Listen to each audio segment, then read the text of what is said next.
Hello everyone, আসসালামু আলাইকুম। আশা করছি সকলে ভালো আছেন। জঙ্গলবাড়ি দুর্গ বাংলাদেশের কিশোরগঞ্জ জেলায় অবস্থিত ইশাখার স্মৃতিবাহী একটি স্থাপনা। জঙ্গলবাড়ি দুর্গ কিশোরগঞ্জ জেলা থেকে মাত্র 7 কিলোমিটার দূরে করিমগঞ্জ উপজেলার কাদিরজঙ্গল ইউনিয়নে অবস্থিত। বাংলার 12 ভূঁইয়াদের প্রধান ইশাখা জঙ্গলবাড়ি দুর্গে তার দ্বিতীয় রাজধানী স্থাপন করেন।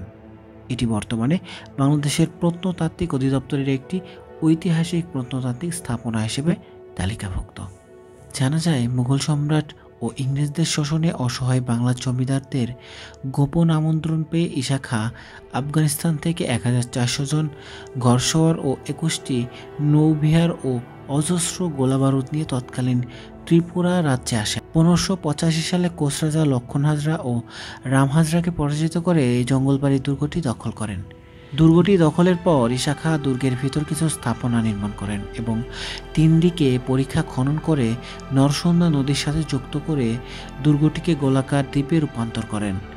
তবে মূল জঙ্গলবাড়ি দুর্গটি প্রাক মুসলিম যুগে নির্মিত বলে ধারণা করা হয়। পরবর্তীতে এই দুর্গ থেকে ইশাখা সোনারগাঁও সহ মোট 22টি পরগনা দখল করে নেন।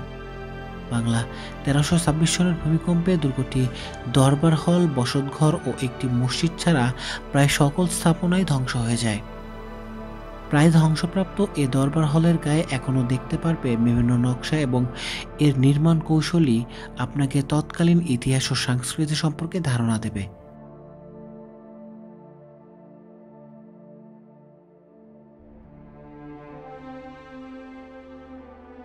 বারো ভূঁইয়াদের স্মৃতি বিজড়িত জঙ্গলবাড়িতে ইশাখা কর্তৃক নির্মিত একটি প্রাচীন মসজিদ রয়েছে।